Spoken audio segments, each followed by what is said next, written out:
who paved our way. In every single chapter, we're here to stay. Breaking down plays. Hello, everybody, and good afternoon. How's everything going? And welcome to the Chasing the Highlights podcast. My name is Lonnie Washington, and I'm here with Tony Robinson. I'm in Arizona. He's in Texas. How's it going, Tony? Pretty good, pretty good. How are you doing? Not too bad, man. Not too bad. This afternoon, it's not as hot as it's been the last couple of days in Arizona. It's been 110 degrees. Crazy. It's only May. So that's kind of wild. I know Texas can get hot too, but there's nothing like this Arizona fire, man. Nothing like it. Definitely. So we're going to be talking a little bit about the NBA today and the playoffs and stuff. The NFL schedule comes out this week, tomorrow night to be exact. Tomorrow night to be exact. I have background noise. That's why I muted it. Oh, okay, bet. Okay, I saw you muted. Okay, yeah. So tomorrow night to be exact, and so we're gonna start with the NFL first because the NBA has a little bit more detailed topics. So I heard a little birdie told me, all right, saw out there somewhere in the hemisphere of the of social media. I saw that the Cleveland Browns have the easiest schedule this year in the NFL. So here we go. I'm thinking to myself, okay, when I saw this report come out this morning, and we don't know what the actual schedule is yet because it hasn't come out. They do have the international games and stuff that's come out. I'm not sure if Cleveland. I think you guys might have an international game, Tony. You guys got an international game yet? So I think I did see some international game for Tony. But this is interesting. So now you have the quarterback controversy in Cleveland, where you have Deshaun Watson against Shedeur Sanders and who knows, whoever else can enter this mix, because I think it's really wide open. But you have a Deshaun Watson who is kind of like a sixth-year senior in college football right now. I mean, he's 30 years old, still young as far as NFL standards are, had a lot of injuries and things of this nature. So now you have the Cleveland Browns that have the easiest schedule in the NFL. So are you going to hand the keys off to your one-time superstar quarterback that can get to see if he can possibly get back to that where he was back in Houston or somewhere close to it and try to get off to a good start with an easy schedule? Or you're going to give it to an inexperienced Shedeur Sanders, who I don't think is going to win this job anyway, Tony. I think that, Deshaun Watson, he's the experienced guy. He's the one you paid $230+ million to, guaranteed, one of the craziest NFL contracts in history. So now you have the Cleveland Browns with the easiest schedule. Does this change how you feel about who should start this season for the Cleveland Browns, looking at this easiest schedule thing? Not really. We talked about this earlier, but I don't see. The only way I feel like Watson should start is if he's actually fully back. There's some rumbling by the scuttlebutt talking about he's back. Somebody I forgot who it was, but they said they were walking their dog in Tennessee, and he was like, he talked to Schwartz, the old defensive coordinator from the Browns, talking to the old defensive coordinator. He was like, yeah, Deshaun is back. Pretty much, he's like, he's really, really back. So, if this is true, I heard the story before. I've been a Browns fan for 46 years. We talk about this every single time. Like I've seen this picture before, but we'll see, because this is a new scheme. If it's a new scheme and he has he doesn't have the Stefanski offensive scheme that's very vanilla or whatever, but if they open it up like I know they will with the Monken offense, I feel like he has the edge. Like you've been saying this too. Okay.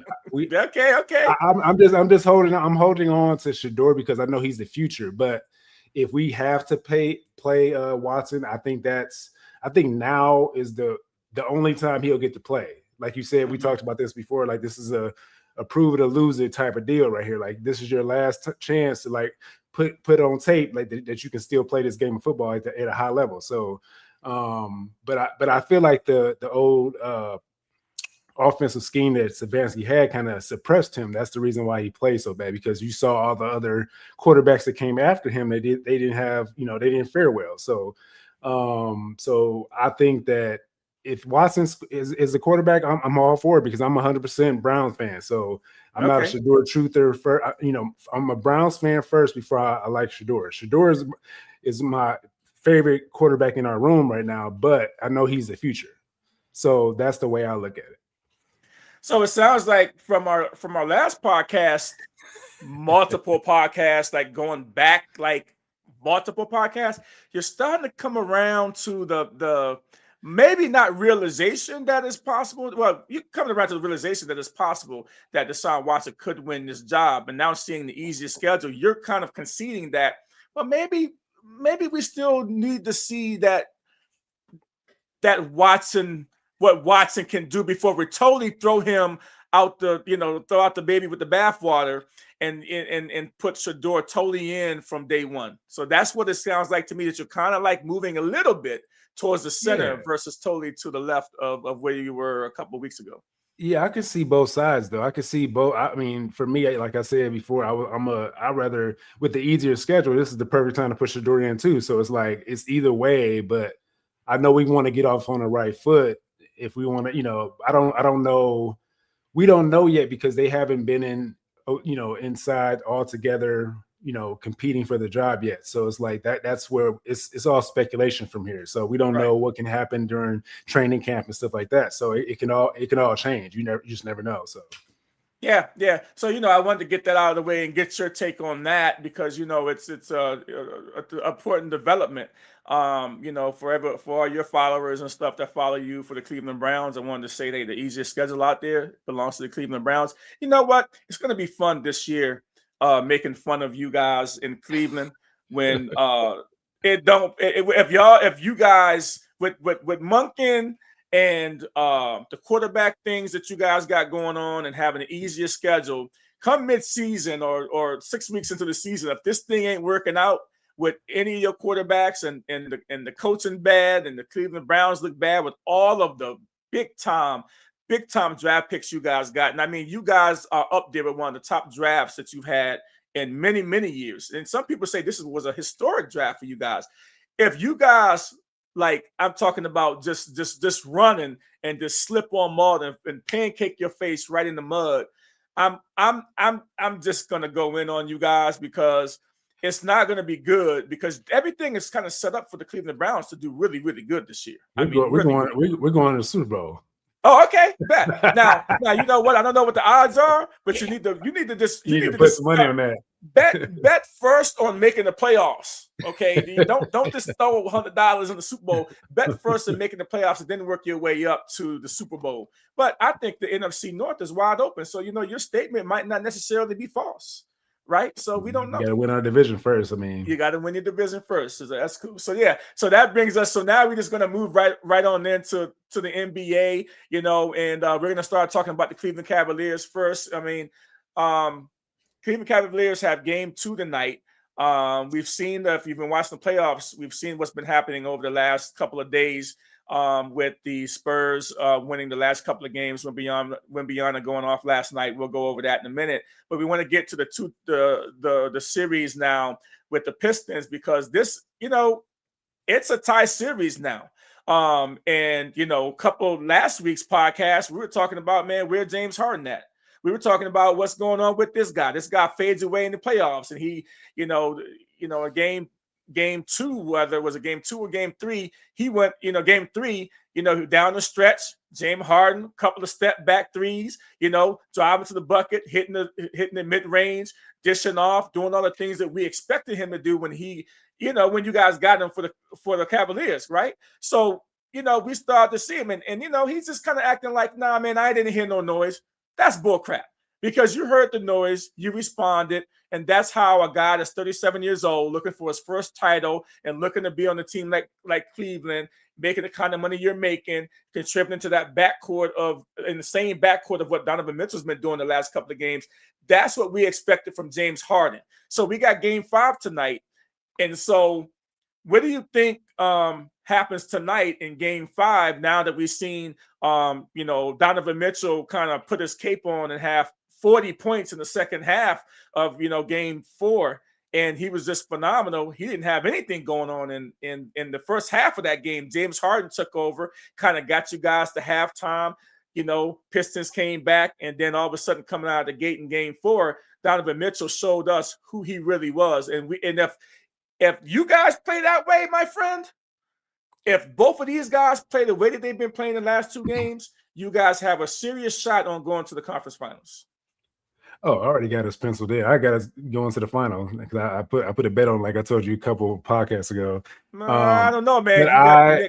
Because Boston's gone now. Boston's gone, and we play. You weren't saying the Knicks until the Boston Celtics lost. Now you're saying the Knicks, but nobody was talking about the Knicks until now. So just so you know that. No. We've been talking about the Knicks the whole playoffs. I'm talking about when I first said it. You were saying Boston Celtics, and now Boston's gone. Like Knicks, and we played the Knicks very well in season and playoffs. So we'll see. But I'm gonna get to your question. What we were talking about. The last game, I was so pissed. We talked about this on our call. Like I was so mad because I saw Donovan Mitchell 1-7. We're down. He went 1 for 7, and we were down by 6 points at halftime. And I was like, dude, this dude got to step up. And I did a post about it on TikTok, and I was like, he must have heard what I said because he rung off like 21 points in the third quarter, like quick, like back-to-back shots. So. Well, what did he do at halftime? What did he smell at halftime to make him come out like that? Because he was wide-eyed, bushy-tailed, and full of energy, and he was just playing like we've seen some games in Utah. This is the reason why y'all went and got him from Utah, because he played like that in a couple of playoffs. Well, it was good that Harding pretty much held it down for the first half, but I think maybe when he got a hug from Coco, girl, he went and got some love and settled down, whatever. Then he was ready. So but all the other guys stepped up too. It was they played their role and stuff like that. And I feel like you said, if they keep doing the same thing, this game right here tonight is the game we have to have. We can't go to 7 because game 7 is in Detroit. We have to take this game here to just keep the momentum going. Take this game and then win at home in 6. I had us in 6 in the first place, but so we'll see. I mean, the Pistons are going to be tough to beat at home. Tonight is going to be tough to beat them. So they're a really good team. Pistons, they always play us hard, and they're the number 1 seed. I mean, it is what it is. I mean, they've been dominant all season, and this is what they do. They're like the Detroit basketball. They're bringing that back now with the all the guys sitting on the sidelines, supporting them. So yeah. Yeah, and just for context, Donovan Mitchell had 33 points. He's been averaging 33 points, almost 6.5 rebounds and 3 assists over the last 4 games, and now the series is tied 2-2. He had a 43-point second half in last game in Game 4, and he had 39 points of those, in the second half. I mean, so that was pretty historic too. But to see him go off on like that, it was just like he flipped the switch. And again, whatever he did at halftime, he needed to do that at the beginning of the game, because, if he does that, gosh, who knows what that point total can be. And he was unstoppable. I think they found something with him, just being aggressive, going one-on-one. He was showing all kinds of moves. He did like a little windmill thing in the lane and then shot the ball up. I'm like, bro, what's going on? So he is that dude. And I think sometimes, guys, certain times that guys decide that they're going to finally flip their switch, and that's what he did. And maybe they had a thing because you see him and Harden always talking. Maybe Mitchell said, "Okay, this is you take over the first half. I'm coming out full board second half, or whatever." I know they don't do that, but it's like it seemed like that's what happened because he held it down. Harden held it down for the first half, and Mitchell just took it over in the second half. So, well, notice that if Harden reduces his turnovers, right? This is a game of turnovers. If Harden reduces his turnovers, which he has the last couple of games, 24 points, 11 assists performance in Game 4. After a challenging 3 for 13 and only 10 points shooting in Game 2, he's flipped that switch to. He's trying to say that, guys, I didn't hear no noise, but I am that dude. He is one of the most prolific scorers in NBA history that don't have a championship. Yeah, I've been saying that because I said that as long as he stays under 3 turnovers a game, we can win the game. Because I think when they saw those turnovers he was having, the last game he had like 7 turnovers. I feel like they took the pressure off of him and let's slow it down and like let's let somebody else bring it up sometimes. I don't know what they did, but it seemed like they fixed something because he's not turning the ball over, or he just went back to the tool shed and like, okay, what do I have to do to not turn the ball over? Don't force passes, don't do this, don't do that, and just take my shot. If he just takes his shot, we can live with him. If he misses, we can live with that, but we can't live with turnovers. Yeah, the turnovers, because it leads to points on the other side, Yeah. and plus it seemed like it gets him out of rhythm when he turns the ball over too. So it's not good for him, and then it gives points up to the other team. And I think Detroit, the place is going to be cracking tonight over there in Detroit, and this is a pivotal game. I think if Detroit wins this game tonight, be careful. Because we about to let them know. We about to let them know. Yeah, you guys, tonight's going to be a crazy game. I'm excited for you know what? This is what I'm talking about right here. This is what I'm talking about. I'm talking about you guys being competitive, and people forget the Pistons are number 1 seed, right? Yeah. They're number 1 seed. They forgot because Orlando gave them some trouble. People forgot about them. Then now they were talking about the Celtics. Now the Celtics are gone. Now they're talking about the Knicks, but they forgot about the Pistons. And they can't forget about the Pistons. And tonight, whoever wins this game tonight, I think, going to win the series. But I also told you that if we had Harden from the beginning of the season, not getting him when we got him, we would probably be the 1 or 2 seed. So it's like that's the thing. We're like, they're the number 1 seed for the season, but it seemed like we came up to that level of play once we had Harden when we acquired him, because everybody thinks he's the ball hog, whatever, but he knows how to play with certain players, and we have those pieces that he likes to play with, the lobs to the basket, different things like that. And he has another dog on his right, and his dog. So he a dog. I mean, the question is whether the pit bull shows up like it has the last couple of games, or the Chihuahua show up that was in game 1 or 2. That's the that depends what kind of dog he is right there. That's going to determine what kind of if y'all win or lose. If he's that pit bull the last couple of games, y'all gonna win. If he's that little Chihuahua game 1 and 2, Pistons gonna win. We'll see. We're gonna, and it's kind of funny to see Bickerstaff go from your former coach for the Cavs go into Cleveland and get a couple of losses. To see him on the different sideline is kind of crazy, but it all, it's all for a circle now. He want that win. He want the win so bad because they has Karis LeVert too. They play for the Cavs too, so they both coming at us and stuff like that. So, and I feel like he got, I don't know what the behind the scenes was, but I feel like he shouldn't have been fired because he created the culture that we have right now. He was the one that created it.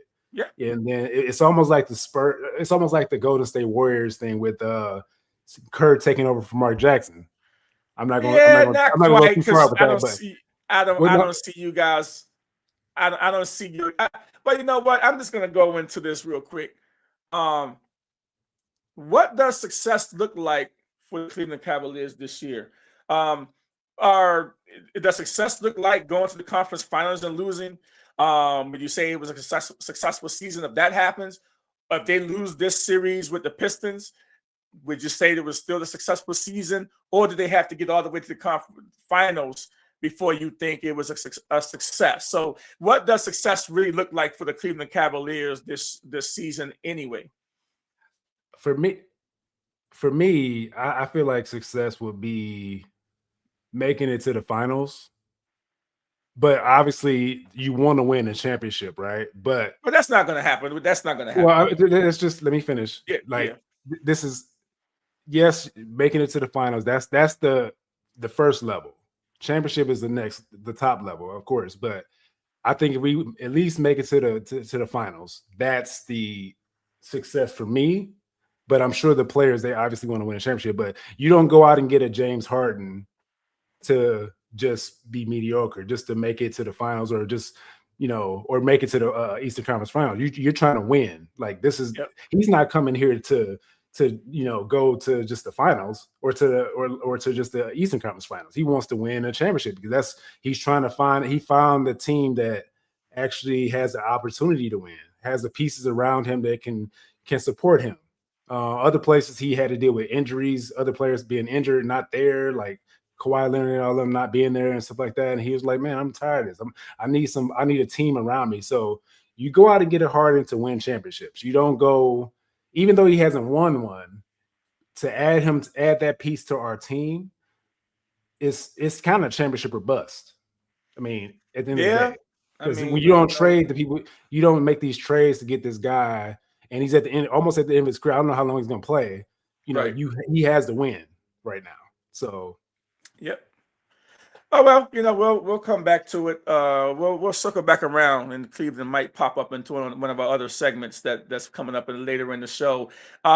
So you know, we did have OKC complete the sweep of the Lakers despite the Lakers' best efforts. And I remember talking to you yesterday about this, Tony. Is that we saw an incredible game that we saw probably one of the best games the Lakers could have played all season without a Luka Doncic on this team, and still injured. But we saw Rui Hachimura, and over 24 points. We saw LeBron James do his thing. He's good for at least 25 a night. So we saw Reeves, right, 20 plus points and things like that. And so we still saw, and late in that game, they should have won that game down the stretch. They had a couple of things that a lot of people are going to question about, who was in the game and things in the last, 30 seconds of that game when they needed a 3-point shot. And I think that's probably the biggest thing that I want to talk about. OKC took the Lakers' best shot. And I said that if the Lakers had played any other team besides OKC, they would have won that night. But OKC is just that good. They stay attached. They don't let you get to, if they don't let you get more than a 10-point lead, they can flip a switch. They got bench players that are just emerging, and they don't even have Williams. Williams is still injured, and they've got these role players that's coming in, and then they get the number 12 overall pick. They get a lottery pick this year too. Think about that. Think about what I just said. The lottery draft just happened, and they got a number 12 pick. As good as they are, right? So they took the Lakers' best shot. And the Lakers got swept. Now we're talking about LeBron James. He got swept. This is the 4th time in his career that he got swept. So despite the best efforts, the Lakers get ousted from the playoffs. So what did you think about how everything got handled down the stretch in this final game as you were watching that game? Because I know you stayed up late, Central Time to watch this game. Oh yeah, I stayed up late to see what I saw from the coaching job. I was like, what are we doing, JJ Redick? You take Hachimura was on a heater. He was on a heater and went 4 for 6 from 3, whatever it was. And you take him out to put this. I'm not gonna say what I said on the call, but you put these certain players in that has been sitting the whole game, wasn't really shooting, didn't even play the whole game, to put them in over Hachimura that was been balling. Yeah, it was a pivotal moment because they were still, I don't know if they were winning at that time or they were up. Well, they were down, I think by a couple points. I think they were down by 2 or 3. Okay, they're down by 2. They put these guys in and they didn't do nothing from it. Nothing came out of it. It was so bad. And I was like, what are we doing here? But I don't know what's going on the backside. I know, I don't think LeBron said anything like that to put all these other guys in when Hachimura's on the heater. It doesn't make any sense to me. I don't think LeBron would say anything like that because you don't bring Cleveland in. They hadn't even played all game. But the main issue I feel still to now after we spoke, Ayton is the issue. Ayton is he didn't show up. He's 6 points, 3 rebounds. Come on, man, you getting paid $8 million a year. And they brought you there to be that big, and you got to be able to rebound and do all this other stuff. Everybody else stepped up. LeBron did his thing, Hachimura, Reeves did his thing, and Hayes, the backup center, came in and got 18 points. Yeah, that was big. And what the other question is, the other thing is that go back into you're talking about Aiden in game 3, they were showing video of JJ Redick saying to one of his assistants, what are we doing? I can't keep Aiden. I can't keep Ayton in the game. Yeah. Right. Yeah. And that was really crazy to see him actually say that. That's a part of the reason why Phoenix got rid of him, because he's not that guy. When he got drafted, we thought he was going to be that guy, but it's put him in an NBA scenario. It's I can't trust this dude.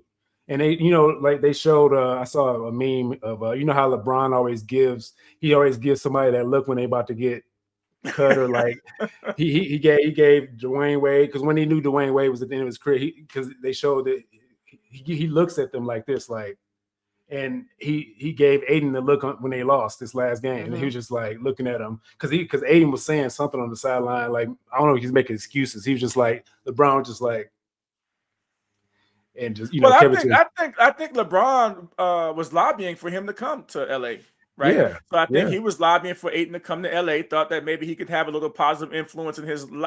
He's not a Kwame Brown. Don't get me wrong. He's not a Kwame Brown. No, he's better than that. Yeah, but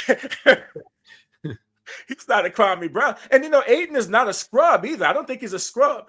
And but he plays small. He doesn't play big. It's more here. Because they kicked them out of Portland. Portland, they said, you know what, get the hell out of here. We're sitting in LA. Yeah, we see his potential. Like, and that's I tell my son this. I can't want it more than you. Yes. I see your potential, but if that's the same thing LeBron probably saw. I can see the potential. I can see how he can fit into this team, because he can shoot the jump. He can do a lot of different things that I like, but I can't do it for him. Right. Like, I can't have somebody just watching me because they in awe of what I do.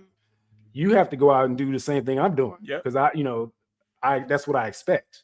So that's why LeBron is thinking that way. Like, dude, I brought you in here and like you making me look bad. Like, I already got my son here. Yes. So I thought that and I also thought that it shows how just good that OKC is. I mean, because we haven't talked enough about Marcus Smart, right? Marcus Smart, how he held SGA down, or somewhat contained a little bit, right? I think Marcus Smart is somebody that you might want to bring back if you're the Lakers, because he provides that leadership. He has a certain pedigree about him.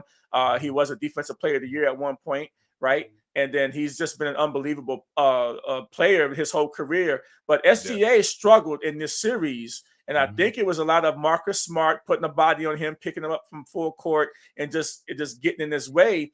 And we think that SGA is probably he modeled his game after Kobe Bryant and Michael Jordan. There's no mistake about that. He's been saying that that's who he modeled his game of.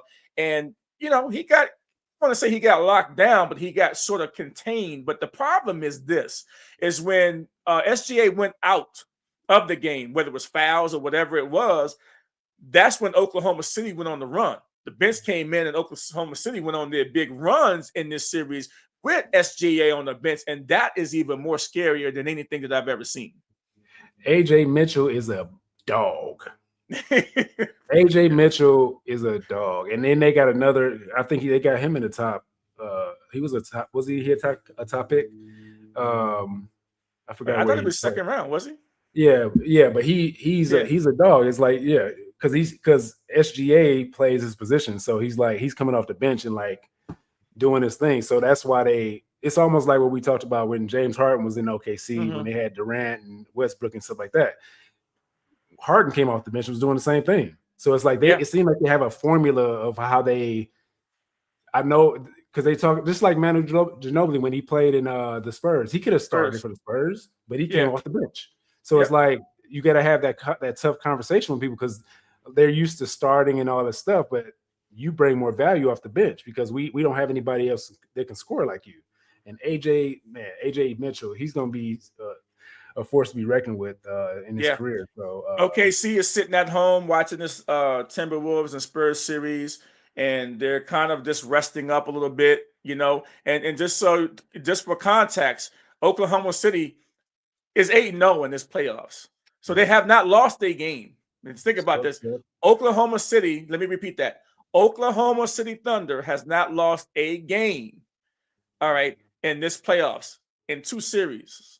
They've swept everyone, including the Lakers. And they got 2 brooms out. They got 2 brooms out. I mean, it's insane. So, this goes to my next question is, does LeBron James come back for his 23rd season? And if he does, with what team? See how I kind of go a little around there, and I said earlier that Cleveland might actually be in our next conversation too at some point during this podcast.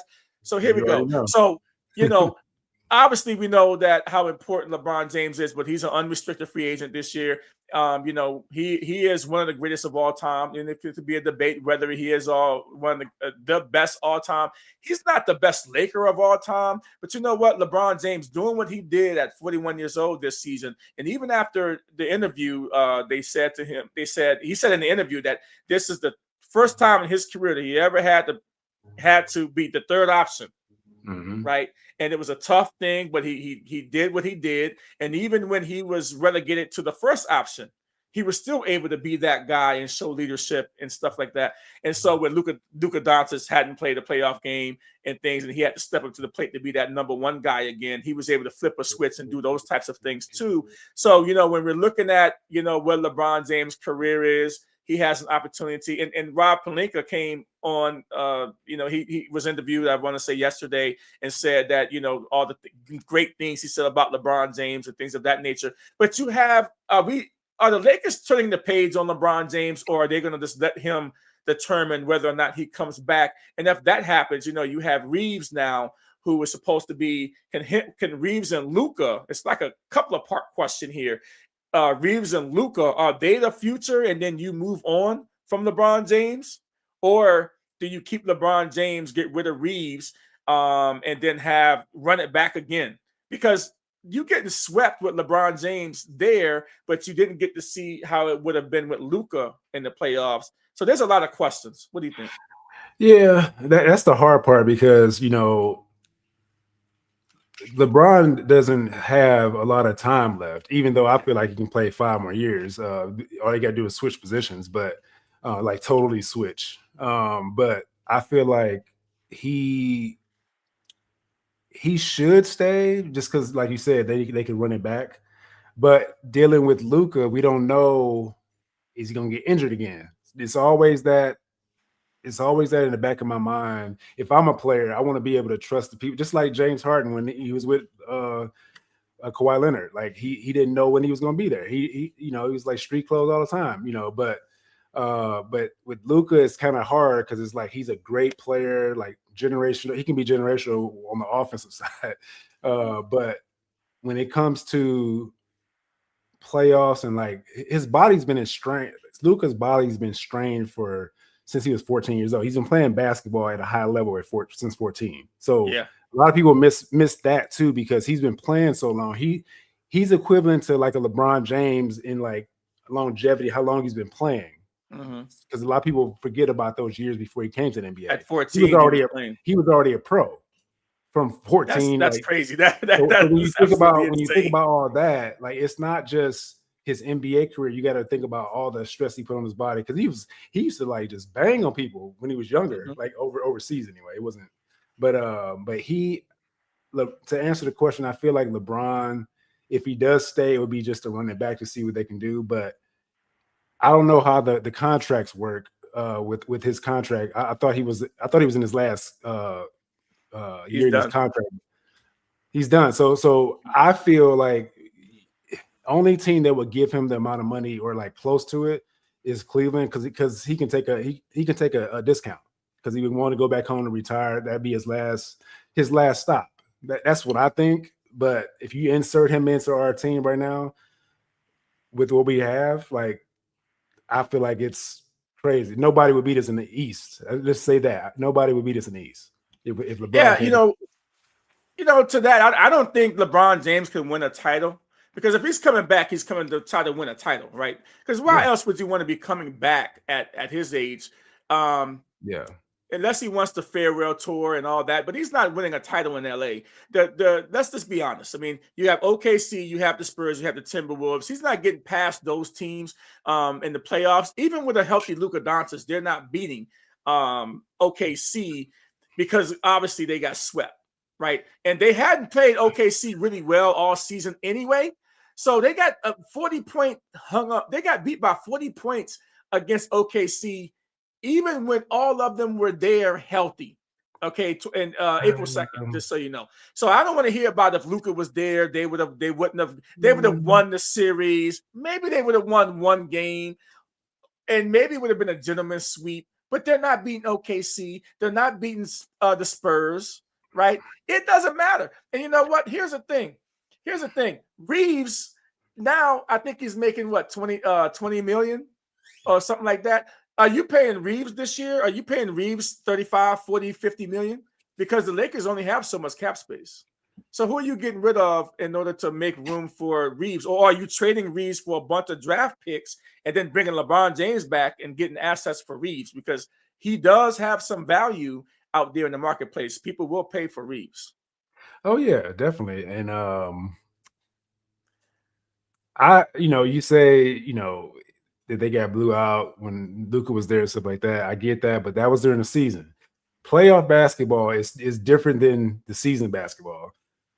100% true there. So it's kind of hard to say that. It's easy to say what based off of what you saw during the season, they lost by 40. Okay, but playoff basketball is totally different. So because those referees are different, because you probably got the lower tier referee during that time. You get the top referees are in the NBA in the playoffs. So I don't know about the. I think if Luke was there, they would have won at least 2 games. At least I'll say that. Let's say at least 2 games. Well, Jalen Williams. Okay, so Jalen Williams was hurt too for the OKC. He hadn't played that series too. So now you insert Jalen Williams in that OKC. Well, no, I'm saying with all things the way they were for OKC. If you insert Luka, they win. They won. Without not even talking about Williams. Like, I'm just saying with the team they have is like. But they don't win the series, but they win a game or so, a game or two, maybe. Potentially winning the whole thing. No, I don't think so. Yeah. I don't think it's not happening. Not happening. Okay, so well, it's no way to prove it. We can agree to disagree on that, but I think from what I'm looking at, LeBron James, I think he stays in LA. That's his lifestyle. That's where his family's at. He's been there for 8 years. People forget LeBron James been there for 8 years in LA, right? And we can talk about whether he's got longevity and how he bounced around to different teams. He did Cleveland, he did the Miami thing to win some championship. He went back to Cleveland to win a championship for his home team, and then he went back to LA now for 8 years. But he's been in the league for a very, very long time, right? He's been in the league for a very, very long time. And so he has it. When you start looking at how long he's been in the league, going and doing it. The only thing I can debate about LeBron James is how he went about winning his championships with the Miami. I can't debate him about anything what he did with Cleveland with bringing that championship back. But I don't really think that going back to Cleveland, if he went back to Cleveland, that puts Cleveland now in a really good position to run the East, to run it back. But I think they only got 1 year window, because I think LeBron James, if he goes back, it'll probably be one more season, and they would have to put everything into this team for Cleveland in order for them to win a championship with LeBron James, because I don't think he wants to play past for at least 1 more year. Yeah, he would have to take a hometown discount, because I mean, if bringing on LeBron in it guts teams. Like it can take some 1 or 2 players away that are key to our team. But because his contract is up, so it's like he can go anywhere. That's why I say the only place he would probably do it is go to Cleveland or Golden State, because we talked about Golden State too, because what they have, and they have Porzingis at the center. They have some pieces that you insert him in there and bring Klay Thompson back. I don't think you bring him back at all. Get the Splash Brother back. Nah, man. People don't like him no more. What he did with his relationship, I don't want to get into his relationship stuff. They don't care about that, and they don't care about that in the Bay. They don't care about that in the Bay. Like but it's interesting, because if the Bay Area, the Golden State, Steph Curry can get in LeBron James' ear. You got Jimmy Butler coming back off the knee injury. You got Draymond Green still there. You got it'd be like an old folks home, right? It'd be like an old folks home, really, because all of them are like 37, 38 years old. LeBron James is like the grand godfather that can still play and average 25 a night, 25, 6 and 6 a night. And then you got Steph Curry, but then you got a Jimmy Butler who can guard. You got a Porzingis that can play when he's healthy. And so you got a lot of other young talent that can shoot the ball coming off the bench. And you got Steve Kerr coming back. Okay, Steve Kerr is back now. He signed a 2-year extension Okay, a lot of people didn't think he was coming back, but he's coming back. One of the best coaches in NBA history, I would say, right? So I think he's coming back. Man, LeBron James in the Bay Area, that would turn the NBA upside down, because now you've got him with the greatest shooter that was ever created, as Stephen Smith say. And I kind of agree with him. And I don't think anybody else would kind of not agree with him on that. I agree But with that. and now you're bringing him into the fold with a Draymond Green, who's a monster on defense, and then you've got now, man, I would love to see that. Yeah. When I was in the film industry, like this dude is legit. I'm gonna tell you a story. Like when I was in the film industry, I was doing like body double and stuff for Draymond Green. I did commercials with like Beats commercials and different things like that. I worked with Steph, Clay, Durant, and Draymond. I was Draymond's body double for a while before I started getting my own stuff. But even though we did, it was like a shoot for like, Muscle Milk or whatever, Verizon, whatever it was for. This dude was in there shooting his shots. Like he would train like every single time. But these guys in like the pickup gyms and stuff like that, they feel like they can do it because they see Steph Curry do it. No, he shoots all the time. So that's why his shot is always wet, because it's like muscle memory for him. He knows exactly how to dial in from wherever he's at. And he's hitting half courts, just shooting regular shots. He's at like half court, boom, every single time. So which is crazy. Yeah, he's one of the best I've ever seen in person shoot too. Like he's nasty. Yeah. And so I would say that's pretty cool. That's pretty cool that you said you were a body double for Draymond Green. This is when in 2015 through like 17. And then I started getting my own Mercedes-Benz commercials and all that stuff, and the rest is history. So 2020 COVID messed my whole career up. I'm SAG eligible, but I stopped at 2020 and moved away from California. So it's pretty interesting. I know your story too, so that's pretty cool. Also, I mean, you've done some other stuff too, NFL stuff with the Seattle Seahawks. So that's pretty cool. But what, you're like 6'7"? Yeah, I did it for KJ Wright. I did a body double stuff for him. So, and he was happy to have somebody that was bigger than him, so he can look big on the TV on a jumbotron when the job I did for him. So yeah, we have to show him. You have to bring up your photo that you got in the Seattle Seahawks uniform. Oh yeah, maybe we'll throw that on there on one of our podcasts to show you in the Seattle Seahawks uniform. That was pretty cool. Yeah. But yeah, the draft lottery was there a couple nights ago, and you know what? All these teams that tanked, a lot of them, right? Everybody was tanking. The Wizards was the number one tanking team. Utah was right behind them. And next thing you know, the Wizards, they bring in, they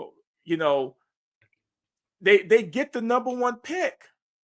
The Washington Wizards get the number one pick. And so it's kind of funny. I know you texted me when it happened because I didn't see it live. You got to say that's your team, right? Did you say that? I didn't hear you say it. Yeah, I've known to be a Wizards guy, right? I've known to be a Wizards guy, and but it's funny because John Wall was representing the Wizards. He was their last number one pick in 2010, and the Washington Wizards. And after we got the number one pick, John Wall was quoted as kind of saying like, "You bring in a number one pick, you get a number one pick." Now that was cool, right? He's like, he was a matter of fact about you bringing a number one pick to represent you, you get a number one pick. So John Wall helps get the number one pick, and maybe bring some of the lucky fortunes back to the Wizards team. They're an awful, awful team. Let's just get this straight. But they have a lot of talent. They've been stocking talent now for like the last 3 or 4 years. It kind of reminds me of the OKC way of doing things because, one of their executives is from OKC. Keith, their coach, was on the staff of OKC. So, now are we going to see the Washington Wizards now that they've got Trae Young, they got Anthony Davis. Now they're going to look to see who they're going to get for the number one pick. AJ DeBosta is the from BYU, 6'9" guy. He could be the number one pick. Some people are saying, it could be Darren Peterson too, or, Cameron Boozer, any of these guys. But I'm going to tell you right now, you got Utah sitting there. Okay, Tony. Utah was bought Nebraska to they paid, his NIL money to BYU to be able to bring the Banska to Utah. So Utah now has the number 2 pick, and they're licking their chops and hoping that the Wizards don't get the Bansta so they can go and get the Bansta, which I think the Bansta has he's a safe pick, but I think he has all the tools. Outside shot, shoot the 3, get his own shot, handle in the lane, dunking, spectacular. And I think they got to take him. I don't care about Peterson and everything with 6'4.5" and doing all this stuff. Go get this guy for the Wizards and do not trade him to Utah. Yeah, I mean, it's so many players in this draft, so it's kind of hard to know who's going to go first. It depends on what the Wizard really need. Like, do you feel like he can be a pinnacle piece of your team? Like, if that's the case, then you got to take him. I think he's an elite scorer. I mean, his athleticism. I mean, his wingspan is crazy. Elite scorer. He can get his own shot. He's durable. I mean, he never wants to come out of a game. He can play 40 minutes in college without coming out the game. And so the guy is just, I think his upside is really good. Darren Peterson, he's a skilled guard. He's really, really good, top tier talent, offensive upside. He's an elite scorer from the perimeter. But I think that when you start looking at, who that would fit for the Wizards, a wing guy that's 6'9" that you can insert in the game with the Anthony Davis, Alex Sarr, and then you've got some other pieces there with Trae Young, with the threat from the outside, can get his own shot. Now you got an elite scorer on the wing. And remember, he's only 19 years old. So this is a big deal for the Wizards. I think that, man, it's so much talent there. You got a Darius Cuff out there, Jr. from Arkansas. I was just about to say that, Yeah, Tony, go ahead, man. Go ahead. Yeah, Acuff is a sleeper of the draft. I mean, even though he's in the lottery, so it's not really a sleeper, but in order I feel like he should be in the top 3. But when you got the names of Boozer, Peterson, and AJ, it's kind of hard to a team to take that because he's 6'3", and all those guys are bigger, 6'9". 6'6", and then you got Boozer at 6'9" too. So it's kind of hard to break into that, when you got all this talent in this draft. I feel like this is going to be a big time draft. It's going to be like one of the old school drafts back in the day when, I guess when Jordan and all those guys came out, when a lot of top talent came out, and it's going to set the NBA for the future and stuff like that. So if I'm the Wizards, I'm taking the Banska, or somebody's got to come up and give me a lot. If even if the Utah Jazz want to come up one spot, they got to give me some. They got to give me some players. They got to give me a lot because I know the Utah Jazz want them, and just because I know you guys want them, I need a king's ransom. Even Giannis, quite frankly, they said Giannis is out there on the trade, and they looking for. To get Milwaukee's looking to trade him. Is he worth a number 1 pick? Yeah, I can see that. I can see that happening. I just don't know if they want Giannis and all his brothers to come show up. I'll take his brother on the team just to sit on the bench if I got Giannis. If I got Giannis, I'm signing his brother too. But the number 1 pick for Giannis. Hey, let's do a straight up trade. Giannis come to the Wizards, number 1 pick. That puts Wizards in another position. I mean, you got AD there. You've got Giannis. You've got Sarr. Maybe you're too heavy. Maybe you trade AD.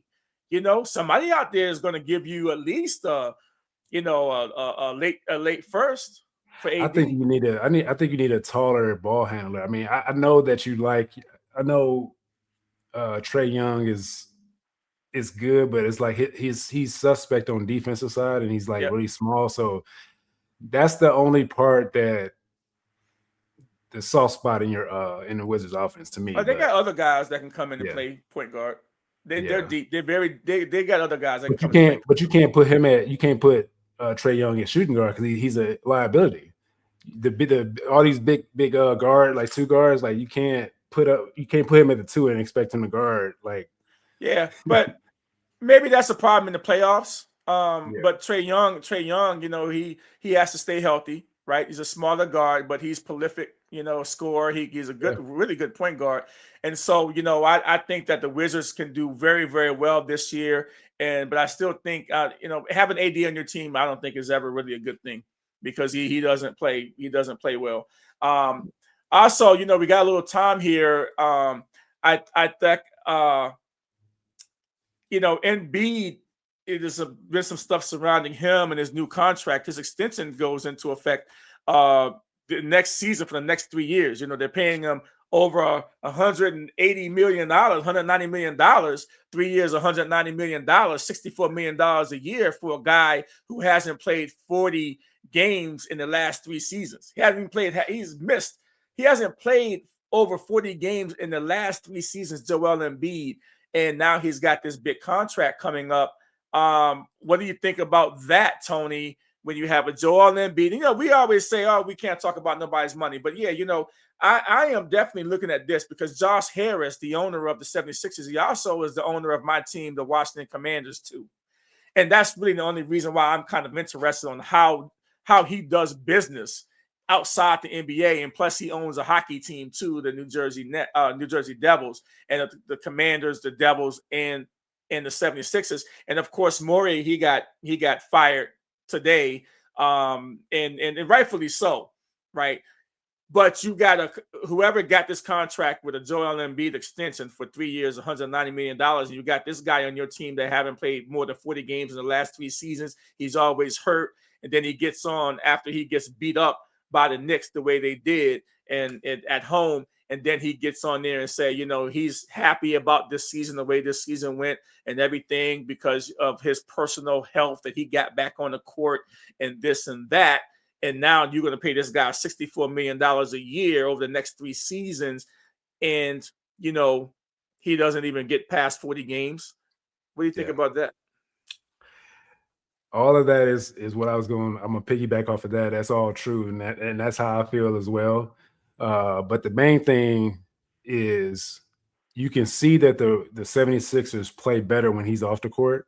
Yep. Because they can speed the game up. When you bring him in the game, it slows everything down. And they have to slow down and wait for him to get, it's like, I know I like the big man being in the game, but at the same time, I don't think he takes care of his body well.